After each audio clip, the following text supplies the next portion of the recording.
Ok, então retornando agora, vamos para mais um gênero literário chamado poesia, né? Então, é possível que você nem imaginasse que existisse na Bíblia esse gênero literário, mas ele existe, tá? Então, poesia é um gênero literário caracterizado pela composição em versos estruturados de forma harmoniosa.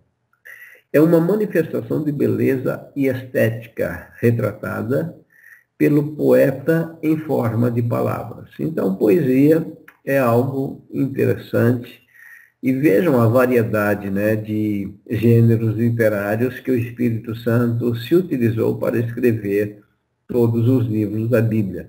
Então, a poesia também está presente, esse gênero literário que é maravilhoso, porém, ele já requer um pouco mais de trabalho na interpretação desse gênero. Então, pode-se definir poesia como qualquer tipo de linguagem verbal ou escrita que é estruturada ritmicamente e destina-se a contar uma história ou expressar qualquer tipo de emoção, ideia ou estado de ser. Seu propósito é instruir enquanto dá prazer. Então, a poesia ela tem toda essa característica, né? Ela instrui, ela informa, porém ela é algo gostoso, né? Ela é algo de fácil memorização, ela é memorável também, de fácil memorização, e também isso tudo gera prazer, ela gera emoção, né? Então, é interessante que mais um gênero importantíssimo que o Espírito Santo colocou na palavra para nos mostrar, não é? A grandeza de Deus. Poesia é um gênero literário frequente em vários livros da Bíblia, vejam só. Não apenas na chamada literatura sapiensal, ou seja, aquela literatura de sabedoria como Jó, Salmos, Provérbios, Eclesiastes e Cantares. Então, principalmente esses livros, Jó, Salmos, Provérbios, Eclesiastes e Cantares, são livros de sabedoria, tá? Então, literatura sapiencial. Há diversos poéticos, ou melhor, há versos poéticos nos escritos dos profetas e em outros lugares da Escritura. Então, nós vamos encontrar uma quantidade interessante desse gênero literário em toda a Bíblia, chamado, então, de poesia. Então, vamos lá. Então, as principais características da poesia, né? Então, caracteriza-se pelo uso de várias figuras de linguagem. Olha aí. Isso já requer o quê? Interpretação. Então, várias figuras de linguagem, tais como hipérboles, metáforas, símiles, etc. Então, por isso que nós já estudamos figuras de linguagem. E logo, eu não posso interpretar poesia como interpreto lei. Por quê? Porque nós vamos encontrar figuras de linguagem. Então, se eu encontro uma hipérbole, encontro um exagero, eu preciso interpretar aquilo como sendo uma hipérbole. Se eu encontro uma metáfora, eu preciso interpretar como metáfora, com a intenção de convencer e persuadir o leitor. Por isso, não podemos interpretar uma poesia como interpretamos a lei, por exemplo. As palavras numa poesia estão no sentido conotativo, que é um sentido figurado, e não denotativo, que é um sentido literal. Então, na lei, por exemplo, e nas narrativas, de forma geral, os textos estão no sentido denotativo. O que é um texto no sentido denotativo? É um texto literal. Tá? Então, aquilo que ele está dizendo, aquilo que está escrito, é o que nós devemos interpretar literalmente. Na poesia não é assim. A poesia tem um sentido conotativo, ou seja, o sentido é figurado, ele não é um significado literal. Então, essa informação importante, então, de orientação para nós sabermos interpretar corretamente as poesias. E vejam alguns exemplos que nós encontramos na poesia hebraica, né? Por exemplo, aí em Isaías 1:3, nós temos esse versículo que é uma poesia. Israel não tem conhecimento, o meu povo não entende. Então aqui, isso aí é chamado de paralelismo hebraico. É quando você tem, nesse caso aí, num único versículo, dois sentidos querendo dizer a mesma coisa.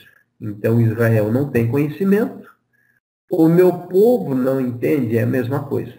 Tá? Então, é um paralelismo que mostra, então, uma poesia, Deus falando através da poesia, dizendo, então, a falta de entendimento do seu povo. Então, Israel não tem conhecimento. O meu povo não entende, então, exatamente pela falta de conhecimento, não entende. Né? Na verdade, todas as vezes que nós vemos Deus falando que o meu povo não tem entendimento, ou lá em Oséias, o meu povo perece porque lhe falta conhecimento, ele está querendo chamar a atenção também dos sacerdotes, porque os sacerdotes foram chamados por Deus também para ensinar a palavra. A lei deveria ser ensinada pelos sacerdotes. Então, aqui nós temos um texto, um versículo, que aponta para uma poesia hebraica, mostrando esse paralelo entre o conhecimento e a falta de entendimento. Depois, no Salmo 103:13, nós temos também aí, como um pai se compadece de seus filhos, assim o Senhor se compadece daqueles que o temem. Novamente, aqui nós temos um paralelismo hebraico que mostra uma poesia, não é? Como um pai se compadece dos seus filhos. Então, é um tipo de linguagem que mostra uma característica que vai despertar a emoção do leitor, do ouvinte. Então, é um texto de convencimento, é uma poesia de convencimento. Como um pai se compadece dos seus filhos. Na verdade, aqui ele está usando nessa poesia uma figura de linguagem chamada símile. Lembram disso? Então, a símile é quando você tem uma comparação entre palavras ou uma comparação entre palavras. Então, como um pai se compadece de seus filhos, então ele está comparando agora, assim o Senhor se compadece, ou seja, de forma similar, por isso uma símile, assim o Senhor se compadece daqueles que o temem. Então, é uma poesia e carregada, então, de figura de linguagem. Muito bem. Esse versículo é muito conhecido, nós temos até louvores que falam do Salmo 24, de 7 a 10. Levantai, ó portas, as vossas cabeças, levantai-vos, ó entradas eternas, e entrará o Rei da Glória. Na verdade, também é um texto poético, é uma poesia, né? Levantai, ó portas, as vossas cabeças. Então, aqui está mostrando essa ideia da poesia hebraica, mostrando, então, que nós temos um rei, nós temos um Senhor, que nós devemos adorá-lo. A ideia ali era para que aqueles que fossem adorar ao Senhor estivessem indo adorá-lo de uma forma digna, de uma forma que ele fosse realmente o Rei da Glória. Levantai, ó portas, as vossas cabeças. Então, os adoradores deveriam ter essa atitude de adoração perante o Senhor, para que Deus pudesse realmente ser honrado, ser adorado, ser glorificado. Então, você encontra a poesia em Salmos também, né? Então, são textos que denotam poesia. E aqui nós temos, então, pessoal, um texto muito interessante, quando Paulo escreve na sua primeira carta aos Coríntios, no capítulo 13, de 1 a 4, eu acho que nós já comentamos isso em aulas anteriores, mas agora, dentro desse gênero literário, vamos nos aprofundar um pouquinho mais. Na verdade, o que nós temos aí na primeira carta de Paulo aos Coríntios, capítulo 13, de 1 a 4, principalmente, nós temos aí uma poesia. Então, vamos ver essa poesia e vamos entender o que Paulo está querendo dizer com esse texto poético. Ele vai dizer assim, então: ainda que eu fale as línguas dos homens e dos anjos, se não tiver amor, serei como bronze que soa ou como símbolo que retine. Ainda que eu tenha o dom de profetizar e conheça todos os mistérios e toda a ciência, ainda que eu tenha tamanha fé a ponto de transportar montes e não tiver amor, nada serei. E ainda que eu distribua todos os meus bens para os pobres, e ainda que entregue o meu próprio corpo para ser queimado, se não tiver amor, nada disso me aproveitará. Isso é uma poesia, um texto poético que o apóstolo Paulo escreveu, inspirado pelo Espírito. Vejam aí que ele vai repetir o ainda que 4 vezes. Aí no primeiro versículo, ainda que eu fale as línguas dos homens e dos anjos. Depois ele fala, ainda que eu tenha o dom de profetizar. Depois do ponto e vírgula aí, ainda que eu tenha tamanha fé. E lá ele termina, ainda que eu distribua todos os meus bens. Então, a poesia aí, ela está recheada de hipérbole. A hipérbole é aquela figura de linguagem, como nós estudamos, que denota um exagero. Então, o que significa dizer? Então, como que nós podemos interpretar esse texto? Tá? Ele está exagerando quando ele fala que, ainda que eu fale as línguas dos homens. É um exagero porque é impossível um ser humano, por mais sábio que ele seja, por mais inteligente que ele seja, ele falar a língua dos homens ou, no sentido, todas as línguas. Nós sabemos de pessoas que falam 7 línguas. Né? O máximo que eu ouvi dizer que uma pessoa consegue falar 7 línguas. Tá? Quando fala o inglês e o português já é muito, né? Ou quando fala bem o português já está excelente. Então aqui Paulo está exagerando, ainda que eu fale a língua dos homens. Isso é exagero, porque é impossível. E aí ele exagera ainda mais. E dos anjos, como se os anjos tivessem uma língua específica. É lógico que nós sabemos que os anjos se comunicam, mas todas as vezes que eles se comunicaram com os homens, a comunicação foi no dialeto daquele homem. Então, quando no Antigo Testamento os anjos se materializavam e apareciam para os personagens bíblicos, a conversa era em hebraico. Então, quando o anjo aparece a Maria, ele falou também em hebraico. Agora veja, qual é a língua dos anjos? Isso nós não sabemos. Nós não sabemos. Então, o que nós temos aqui? Paulo exagerando, ainda que eu fale a língua dos anjos. Isso é um exagero. Tá? Então, por que nós devemos saber interpretar isso? Porque muitos, por não considerarem ao gênero literário da poesia, não considerarem a questão da hipérbole aí nessas passagens, vão dizer que as línguas espirituais são línguas dos anjos. E quando nós oramos em línguas, nós estamos falando a língua dos anjos. Não tem sentido isso, é uma interpretação errônea.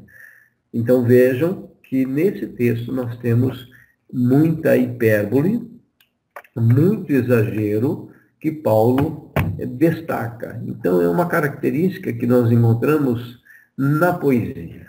E aqui, para nós finalizarmos, então, esta aula, dentro desse conteúdo chamado gênero literário, de forma específica a poesia, vamos entender o seguinte, né, que tanto na poesia como nos demais gêneros literários, nós devemos ter como método de estudo o método histórico-gramatical. Vejam que eu estou enfatizando isso.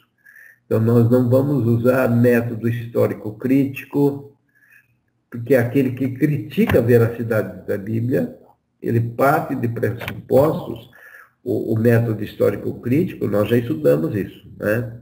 Ele parte do pressuposto de que a Bíblia ela deve ser lida e vista de uma forma neutra, enquanto que o método histórico-gramatical ele vai partir do princípio de que a Bíblia ela deve ser lida partindo do princípio que a Bíblia é infalível, é inerrante e é a verdadeira palavra de Deus.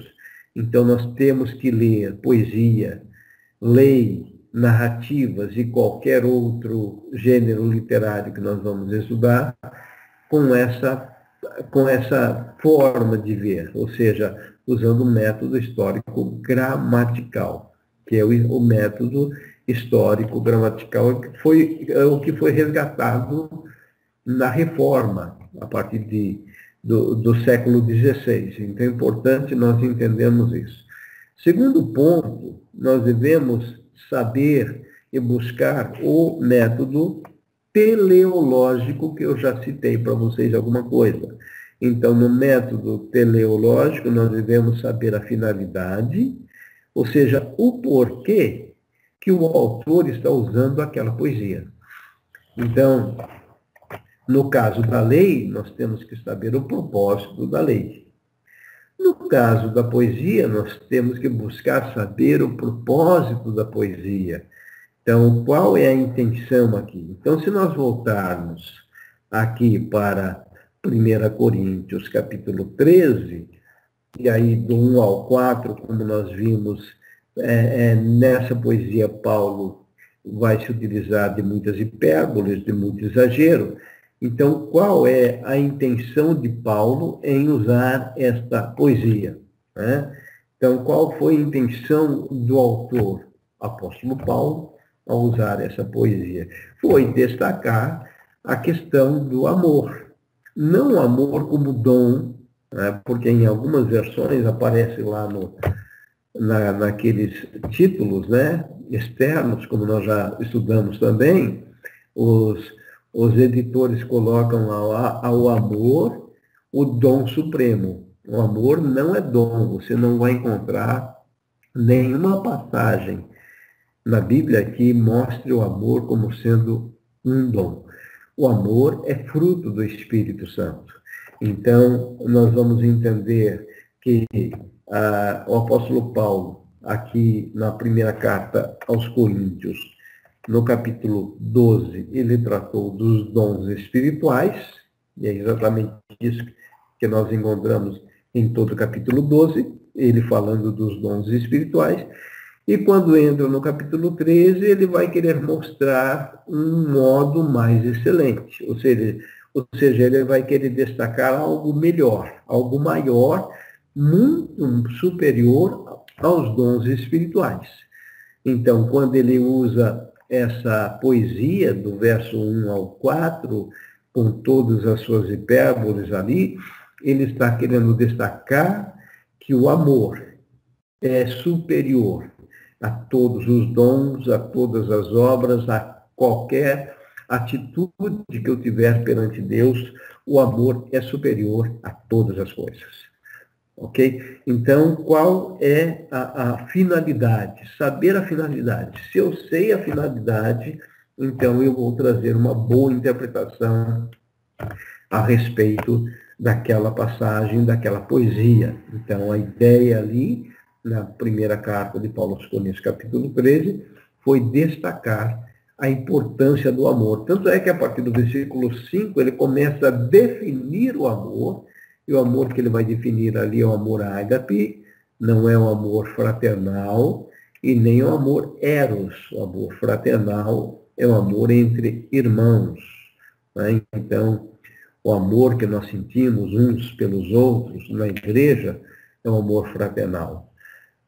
O amor entre esposo e esposa é o amor eros, é exatamente o amor que gera a atração sexual entre o marido e a mulher.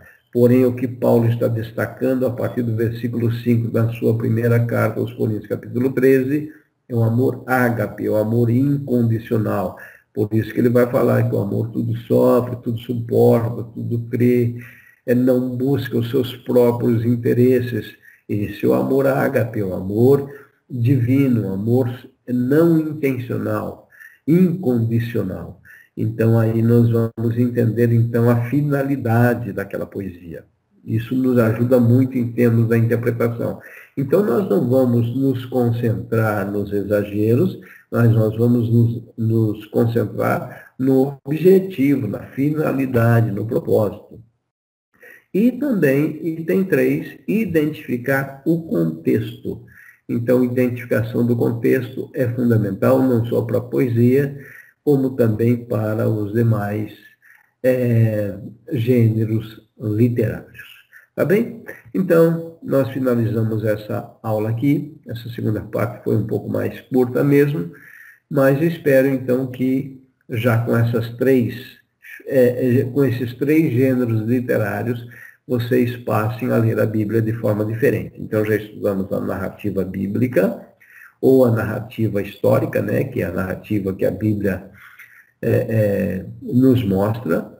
Nós vimos que 60% do texto bíblico é narrativa histórica. Então, quando nós lemos Atos, por exemplo, nós temos um relato. Então, Lucas está relatando, isso é narrativa bíblica. Tá? Ele está narrando, né? É uma narrativa. Então, a narrativa tem uma leitura um pouco simples, porque nós a interpretamos praticamente literalmente, e a narrativa, ela não é normativa, ou seja, eu não vou seguir a ideia do Espírito Santo, não foi através da narrativa dar a nós modelos para nós seguirmos, mas nos informar. E as narrativas, elas têm como objetivos principais nos informar sobre a existência de Deus, sobre a grandeza de Deus, sobre a sua misericórdia e nos apontar para Cristo como nosso único Senhor e Salvador. Vimos então a lei é uma leitura literal, principalmente a lei moral de Deus. Entretanto, nós devemos ver sempre o propósito da lei. Quando nós encontramos o propósito, então nós conseguimos fazer uma boa interpretação.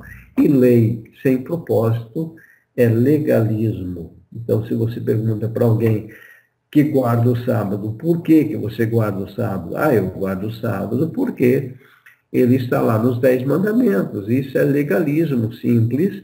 A pessoa não entendeu o propósito espiritual do sábado, por exemplo. E finalizamos hoje, então, com poesia, né? Já estudamos 3 gêneros literários, vamos continuar estudando mais alguns. E finalizamos hoje com a poesia, mostrando, então, que a poesia ela é um gênero literário recheado de simbolismo não, de figuras de linguagem. Portanto, nós devemos ter cuidado na interpretação das poesias. E assim finalizamos, então, mais uma aula. Espero que tudo isso esteja sendo útil para o crescimento de vocês.